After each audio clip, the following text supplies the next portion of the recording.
আল্লাহ আল্লাহ পাক কি বললেন? ওয়াতিউল্লাহ, আল্লাহর অনুগত্য করো, অনুকরণ করো, ওয়া রাসূলহু ইন কুনতুম মুমিনিন, আল্লাহ এবং আল্লাহর রাসূলের কি করতে বলছে? অনুগত্য, অনুকরণ, অনুসরণ করতে বলছে। এখন বলেন তো, আল্লাহর নবীর হুবহু অনুসরণ যদি আমি না করি তাহলে কি সুন্নাত আদায় হবে? সুন্নাত আদায় হবে? আল্লাহর নবী একটা কাজ করছেন ডান পাশ দিয়ে, কথার কথা উদাহরণস্বরূপ বলি, আল্লাহর নবী একটা পাশ করেছেন একটা কাজ ডান পাশ দিয়ে, এখন আমি যদি বাম পাশ দিয়ে করি, বলেন তো নবীর সুন্নত পালন হবে নাকি নবীর সুন্নতের বিরোধিতা করা হবে? বলেন। যদি তাই হয় তাহলে আল্লাহর নবী যা করছে আমাদেরকে তাই করতে, সাহাবায়ে কেরামরা যা করছে তাই করতে হবে, এর বাইরে কিছু করা যাবে না। কারণ সেগুলোর ভিতরে রিস্ক আছে, সেগুলোর ভিতরে কি আছে? রিস্ক আছে। এখন কথা হলো, হুজুর তাহলে আমরা কি করব? নবীজির মিলাদ কি মানবো না? অবশ্যই, কেন মানবো না? নবীজির কেউ যদি মিলাদ না মানে, নবীজির মিলাদ যদি কেউ না মানে, তাহলে তার ঈমান থাকবে না। তার কি থাকবে না? আমি কিন্তু এটা আবার ভুল বুঝিয়েন না, মিলাদ তো আল্লাহুম্মা সাল্লি আলা ইয়া নবী সালাম আলাইকা না। মিলাদ তো কি মনে আছে আপনাদের? বলেন তো, মিলাদ তো কি জন্ম? মনে নাই আপনাদের? তাহলে কি আলোচনা করে তো ফায়দা নাই। মিলাদুন নবী অর্থ নবীর জন্ম, নবীর এই মিলাদ অর্থ ইয়া নবী সালাম আলাইকা নয়। এই মিলাদ অর্থ নবীর জন্ম যদি আপনি না মানেন, আপনার ঈমান থাকবে? নবীজি দুনিয়াতে জন্মগ্রহণ করছেন, নবীজি আসছেন, এটা যদি আপনি না মানেন তাহলে আপনি মুসলমানে থাকবেন না। কারণ তাহলে আল্লাহ নবী নবী হলেন কবে? যদি নাই আসেন দুনিয়ায়, তাহলে কোরআন নাযিল হলো কবে? কথা ঠিক আছে না?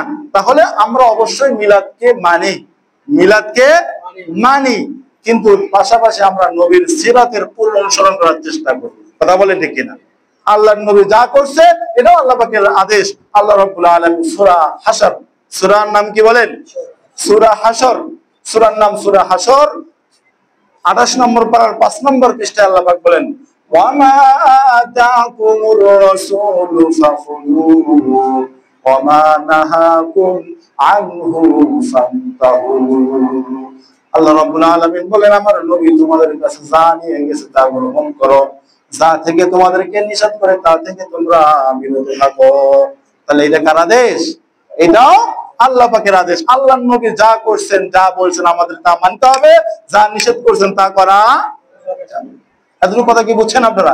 এখন আসেন তাহলে আমরা সোমবারের দিন কি করব? নবীজি, এখন আমরা দেখব নবীজি কি করেছেন। কথা বলেন ঠিক কিনা?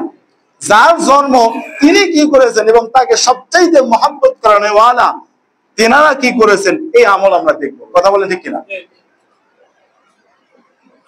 সুনানে তিরমিজি, তিরমিজি শরীফের 2640 নম্বর হাদিসে আল্লাহ রাসূল সাল্লাল্লাহু আলাইহি ওয়াসাল্লাম বলেন, আন নাবিল কাতাদাত আল-আনসারী রাদিয়াল্লাহু তাআলা আনহু, আবু কাতাদা রাদিয়াল্লাহু তাআলা আনহু থেকে বর্ণিত, তিনি বলেন, আন্না রাসূলুল্লাহ সাল্লাল্লাহু আলাইহি ওয়াসাল্লাম সুইলা আন সাওমিল ইসনাইন।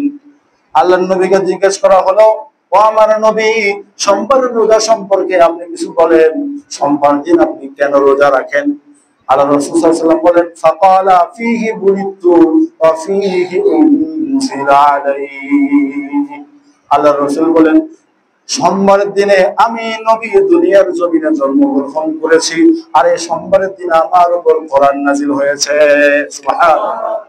তাহলে সোমবারের দিন আমরা আমল কি পাইলাম? নবীর জন্মদিনের আমল কি পাইছি আমরা? রোজা। হাদিস নাম্বার কত? হাদিস নাম্বার কত? 2640। বলেন 2640 নম্বর হাদিস। 2640 নম্বর হাদিস। আল্লাহ রাসূল বলেন যে সোমবারের দিন আল্লাহর নবী রোজা রেখেছেন। কি কারণে? এই হাদিসের মধ্যে দুইটা কারণ, আরেকটা হাদিসে আরেকটা কারণের কথা উল্লেখ আছে। আরেকটা কারণ হলো যে আল্লাহ রাসূল সাল্লাল্লাহু আলাইহি ওয়াসাল্লাম বলেন যে প্রত্যেক সোমবার প্রত্যেকটা মানুষের আমল আল্লাহর দরবারে উঠানো হয়। বলেন না সুবহানাল্লাহ। তখন রাসূল সাল্লাল্লাহু আলাইহি ওয়াসাল্লাম বলেন, আমি সোমবারের দিনের জন্য রোজা রাখি যেন আমার আমলনামাটা আল্লাহ পাকের দরবারে আমি রোজা অবস্থায় উঠে যায়। সুবহানাল্লাহ। তাহলে আল্লাহর নবী সোমবারের দিনে রোজা রাখার কয়টা কারণ পাইছি আমরা? তিনটি। কয়টি? এই কারণ সহ তিনটি। হাদিসের ভিতরে দুইটা, ফিহি বুলিতু ওয়া ফিহি উনজিলা আলাইহি, যে সোমবারের দিন আমি জন্মগ্রহণ করেছি আর এই সোমবারের দিন কোরআন আমার উপর কি হয়েছে? সুবহানাল্লাহ বলেন না।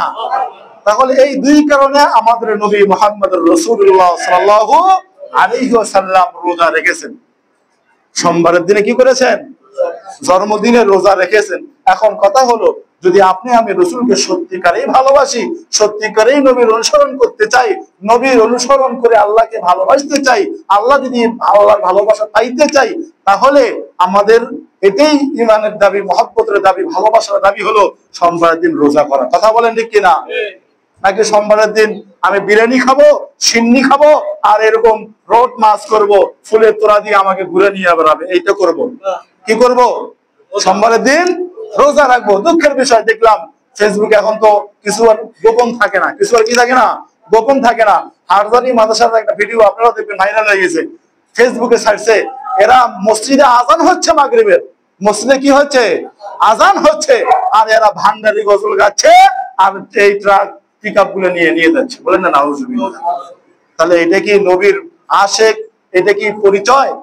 ফরজ নামাজ বাদ দিয়ে কেউ কি ভান্ডারি গান গাবে আর এরকম জশ্নের জুলুস করবে? কথা বলেন, করবে? তাহলে এগুলা পরিত্যক্ত ভাই। তবে আমি তাদের সাথে আমরা বুঝাবো, তাদেরকে কি করব? কখনোই আমরা তাদের উপর চড়াও হব না, তাদেরকে কখনোই কটাক্ষ করবো না। তারাও আমাদের ভাই, তারাও আমাদের কি ভাই।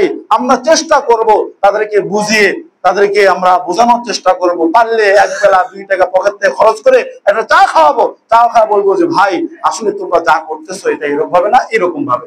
কিন্তু আমি যদি এখন তার সাথে রুট ব্যবহার করি, রুট আচরণ করি, তাহলে সে তো আমার কথা মানবেই না, বরং হিতে বিপরীত হয়ে যাবে। কথা বলেন ঠিক কিনা? এই জন্য আমরা চেষ্টা করব যে সমস্ত ভাইয়েরা নবীর ভালোবাসার কারণে জশ্ন জুলুস করে, কিন্তু তারা না বুঝে আল্লাহ নবী যেটা করেন নাই সেই কাজগুলি করে, আমরা তাদেরকে বোঝানোর মাধ্যমে ফেরানোর চেষ্টা করবো ইনশাআল্লাহ। তাহলে আমরা আমল কি পাইলাম? সোমবার দিন কি করব? রোজা করব। করবেন তো ইনশাআল্লাহ? চেষ্টা করব। আর তাহলে আরেকটা বিষয়, আরেকটা পয়েন্ট আছে, সেটা দেখেন, যদি আল্লাহ নবী সপ্তাহে একটা করে রোজা করেন, তাহলে মাসে কয়টা সপ্তাহ পরে? 4টা, 5টা এরকম। তাহলে 12 মাসে 4 12 48 সামথিং 50টা ধরেন। তাহলে এই এতদিন উনি রোজা করছেন, 50 দিন উনি জন্মদিন পালন করছেন। কয়দিন পালন করছেন? বছরে 50 দিন। আর আমরা পালন করি কয়দিন? তাহলে কি আসলে রসুলের অনুকরণ করা হলো? রসুলের অনুকরণ করা হলো? এই জন্য হুবহু রসুলের অনুকরণ করতে হবে। কোরআনের আদেশ, সূরা আনফাল 1 নম্বর আয়াতে আল্লাহ বলেন, আতিউল্লাহ ওয়া রাসূলাহু ইন কুনতুম মুমিন। বান্দা, তুমি যদি ঈমানদার হও, আল্লাহর নবীর কি করো? অনুগত করো। কি করো? অনুসরণ করো। আল্লাহ নবী যে কাজ যেইভাবে করছে, আমাদেরকে সেই কাজ সেইভাবেই করতে হবে। এখন বলেন, আরেকটা কথা আসে যে হুজুর, তাহলে আমরা কিভাবে নবীকে সালাম জানাবো, কিভাবে দরুদ পড়বো? প্রশ্ন আসে না? আমরা কি দরুদের বিরুদ্ধে বললাম? আমরা কি সালামের বিরুদ্ধে বললাম? না। আল্লাহর নবীকে কিভাবে সালাম দেওয়া লাগবে, কিভাবে দরুদ পড়া লাগবে, এটাও আল্লাহর নবী বলে গেছেন। বলেন না সুবহানাল্লাহ। কারণ আল্লাহর নবী সত্যিই আমাদেরকে ভালোবাসেন। সুবহানাল্লাহ বলেন না? আমাদের জন্য অনেক কষ্ট করেছেন, আমাদের জন্য রক্ত ঝরাইয়েছেন, আমাদের জন্য দাঁত মোবারক শহীদ করেছেন, আমাদের জন্য সেদিনও আল্লাহ রাব্বুল আলামিনের দরবারে সুপারিশ করেন। বলেন না সুবহানাল্লাহ। তাহলে আমাদেরকে উনি অনেক মহব্বত করতেন। কি করতেন? অনেক ভালোবাসতেন। তাহলে যদি ভালোবেসে থাকে, তাহলে আমাদের কোন কাজে উপকার, এইটা প্রত্যেকটা জিনিসই আল্লাহর নবী বলে গেছেন। বলেন না সুবহানাল্লাহ। তাহলে যেহেতু আমাদের উম্মতদের দরুদে সালামে আমাদের উপকার আছে, তাহলে এটাও আমাদের নবী বলে গেছেন। হাদিস নাম্বার, আমরা সহিহ বুখারী 6357 নম্বর হাদিস। কয় হাজার বললাম? সহিহ বুখারী। হাদিসের মান সহিহ। হাদিসের মান কি?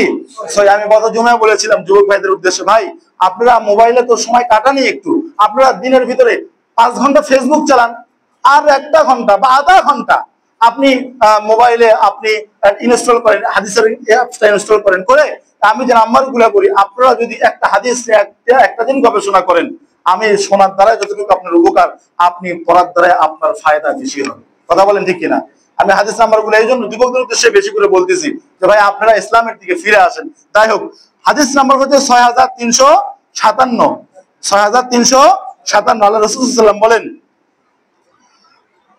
আল্লাহর রাসূল সাল্লাল্লাহু আলাইহি ওয়াসাল্লামকে প্রশ্ন করা হলো, ক্বাদ আলিমনা কাইফা নুসাল্লিমু আলাইকা আমার নবী আপনাকে আমরা কিভাবে সালাম দেব?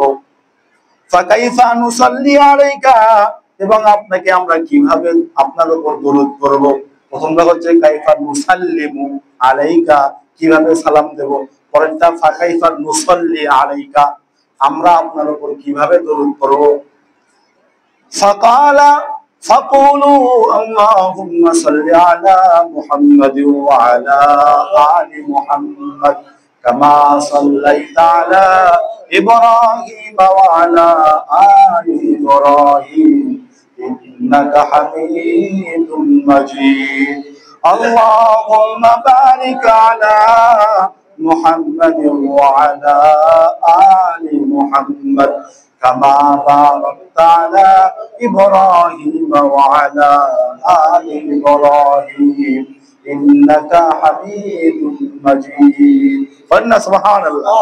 আল্লাহ পাক আল্লাহ রাসূলকে যখন জিজ্ঞাসা করা হলো, আল্লাহ রাসূল বললেন ফাকুলু, তোমরা বলবা আল্লাহুম্মা সাল্লি আলা মুহাম্মাদ ওয়া আলা আলি মুহাম্মাদ। এই দরুদের কথা বলা আছে। তাহলে হাদিসও আমাদের সামনে আছে, আমলও আমাদের সামনে আছে। আমাদের আর টেনশনের দরকার আছে? বলে টেনশনের দরকার আছে? তাহলে আল্লাহর রাসূল সরাসরি দেখেন, আপনারা নিজেরা হাদিসটা খুলে দেখিয়েন, অ্যাপসে সার্চ দিলেই আসবে। বুখারী শরীফের ৬৩৫৭, খালি সার্চ দেবেন আর টপ করে চলে আসবে। আপনি নিজে পড়ে দেখেন, আল্লাহর রাসূল বলে গেছেন যে তোমরা পড়ো আল্লাহুম্মা সাল্লি আলা মুহাম্মাদ ওয়া আলা আলি মুহাম্মাদ। আলহামদুলিল্লাহ, আমি কম বেশি আমার ক্ষুদ্র জ্ঞানে আপনাদেরকে জানানোর চেষ্টা করেছি যে আল্লাহর নবীর জন্মদিনে আমরা কি কি কাজ করতে পারবো আর কার কাছ থেকে, কোনগুলোর কাছ থেকে আমাদের বিরত থাকা উচিত। এখন আরেকটা বিষয় না বললেই নয়, সময় ভিডিও শেষ করব। আমাদের বাংলাদেশে বর্তমানে মাজার ভাঙ্গার একটা চলতেছে, অনেক জায়গায় মাজার ভাঙতেছে, মাজারে আগুন লেগে দিচ্ছে। এই ব্যাপারে আমাদের কিছু বোঝা এবং জানা দরকার। কথা বলেন ঠিক কিনা? এখানে এক শ্রেণীর মানুষ আমাদেরকে দোষ দেয়, বা যারা মাজারগুলো ভাঙতেছে তারা আসলে, আমি যদি ব্যক্তিগতভাবে তাদের সাথে কথা বলি নাই, কে উদ্দেশ্য নিয়ে ভাঙতেছে এটাও জানি না। তবে ইসলামী শরীয়ত হুকুম কি, ইসলামী শরীয়তের হুকুম কি? আল্লাহ রাসূল সাল্লাল্লাহু আলাইহি ওয়াসাল্লাম তিরমিজি শরীফের 1049 নম্বর হাদিস, 1049 নম্বর হাদিস, আল্লাহ রাসূল সাল্লাল্লাহু আলাইহি ওয়াসাল্লাম বলেন, লা তাদা কবরান মুশরিফান ইল্লা সাওয়াইতুহু, যত কবর উঁচু কবর আছে সব কবরগুলি তোমরা সমান করে দাও। সুবহানাল্লাহ। যত উঁচু কবর আছে, যত কি আছে উঁচু কবর আছে সব সমান করে দাও। কিন্তু এখন কথা হলো যে রাসূলের হাদিসও ঠিক আছে, কাজ করাও ঠিক আছে, কিন্তু এনাদের কাজটা বিতর্কিত হয়ে গেছে, পদ্ধতি ভুল হয়েছে। কি হয়েছে? পদ্ধতি ভুল। সেটা হলো অপরাধ হয়েছে, ঠিক আছে। আমরা জানি বর্তমান কবর কেন্দ্রিক গুলোতে গাঞ্জা খাওয়া হয়, কবর কেন্দ্রিক গুলোকে সাজদা করা হয়। কথা বলেন ঠিক কিনা? বলে কি মিথ্যা কথা? সেখানে মান্যত করা হয়। দেখেন পাশের বাড়ির যে ব্যক্তির, এমন অনেক ব্যক্তি পাওয়া যাবে যে ব্যক্তির আপন ভাই, আপন চাচা, আপন জেঠো, সে ভাত পাইতেছে না, সে তার ঘরে এক চাল নাই, অবশ্য এই ব্যক্তিটাই মাজারে 1000 টাকা দান করে। কথা বলেন ঠিক কিনা? এরকম নজির আছে না? অথচ ওখানে মান্যত করা হারাম, আর নিজের ভাতিজা, নিজের চাচাকে দান করা সওয়াবের কাজ, এবং এটা আত্মীয়তার হক। আত্মীয়তার কি হক? এটা মানুষে বোঝে না, মানুষে কি করে না, বোঝে না। এখন বলে হুজুর তাহলে কি আপনি মাজার ভাঙা সমর্থন করেন? এটা আল্লাহর নবী বলে গেছেন, কিন্তু কথা হলো এইভাবে না। কথা হলো কি এভাবে না। এভাবে করতে গেলে হিতে বিপরীত হবে। হিতে কি হবে? ওই যে আমি এক কথায় বলেছি, হিতে বিপরীত হবে। হিতে কি হবে? বিপরীত হবে। সেখানে যারা যে কাজগুলি করে, অনেক মানুষ এরকমও আছে তারা না বুঝে করে। কথা বলেন ঠিক কিনা? আমরা প্রথমে তাদেরকে দাওয়াত দিব যে ভাই সেজদা তো করবা কার সামনে? তোমার এই মাথা সম্মানী এইটা শুধুমাত্র আল্লাহ পাকের সামনেই নত হবে, দুনিয়ার কোনো মানুষের সামনে নত হবে না।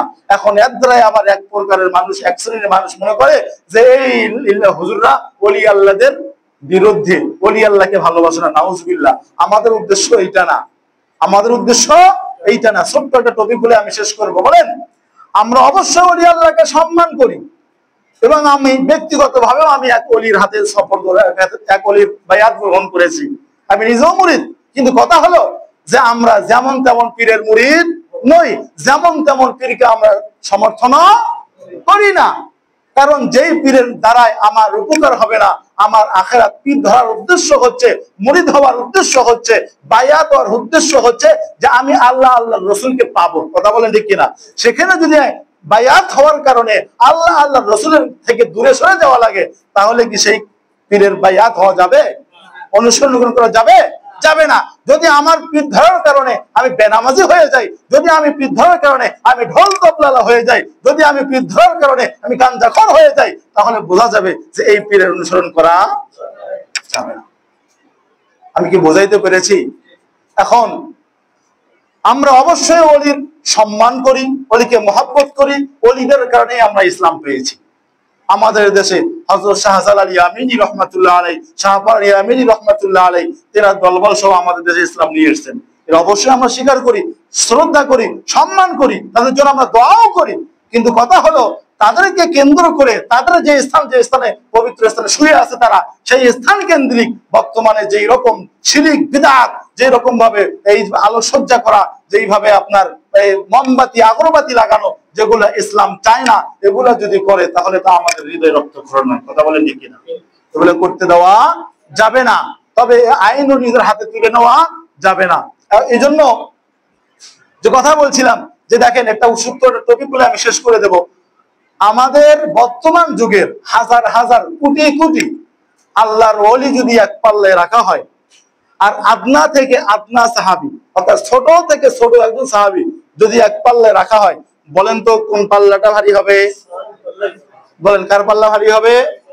এটা আমার কথা নয়, মন করার কথা নয়, রাসূল হাদিসের কথা। রাসূলের কার কথা? হাদিসের কথা।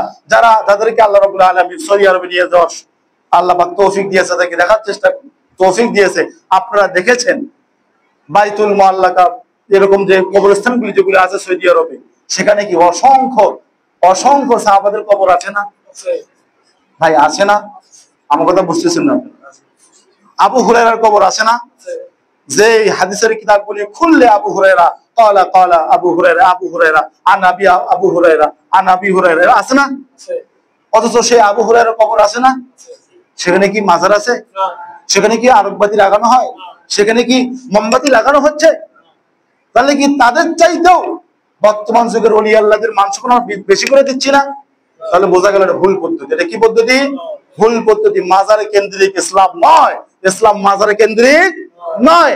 ওলি আল্লাহ অবশ্যই সত্য, ওলি আল্লাহকে আমরা মানি, ওলি আল্লাহকে সম্মান শ্রদ্ধা করি, কিন্তু এগুলা এই আমাদের ভালোবাসা মহব্বতটা যেন অতিরিক্ত না হয়ে যায়, অতিরিক্ত না হয়ে যায়। আল্লাহ রাব্বুল আলামিন আমার এই অল্প সময়ে যে কথাগুলি বললাম, আমি সহ আপনাদের সবাইকে আমার তৌফিক দান করেন। সবাই আল্লাহুম্মা আমিন।